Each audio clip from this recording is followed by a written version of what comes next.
The Temple of the Rising Sun, Nubian monuments from Abu Simbel to Philae. The Nubian region of the Upper Nile has many ancient Egyptian monuments. The largest is the Great Temple of Abu Simbel. The temple, carved out of a rocky hill, was built by King Ramesses II. Egypt became a very powerful kingdom under his reign during the 13th century BC. He built the temple to show the might of his kingdom to the Nubian people. He'd had difficulty in putting them under Egyptian control. The temple faced the threat of being submerged during the construction of the Aswan Dam in the 1960s. There was an outcry worldwide against the plan, and steps were taken to save the site from submersion. This resulted in a large-scale project involving 50 countries, led by UNESCO, to relocate the entire temple. It was cut into 16,000 blocks for relocation. No explosives were used. The relocation project was successfully completed in 1968.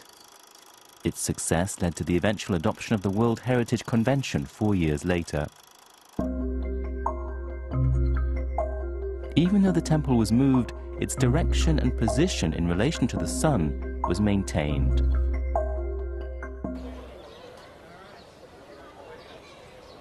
The temple is 63 meters deep and dark inside.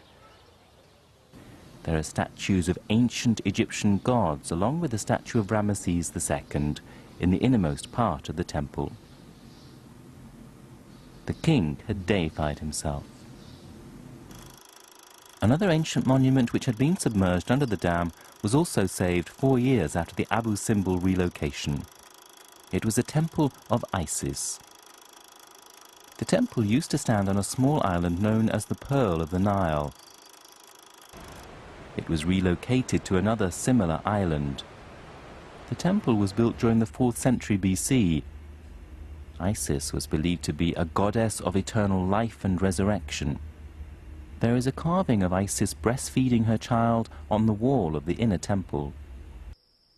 Abu Simbel has the same angle it had in ancient times. The same phenomenon occurs at dawn on every spring and autumn equinox day. At 6:29 a.m., the first rays of sunlight stream through the temple to cast light on the statue of Ramesses II. The rising sun is a symbol of resurrection. The temple has been brought back to life. The statue of Ramesses II shines on.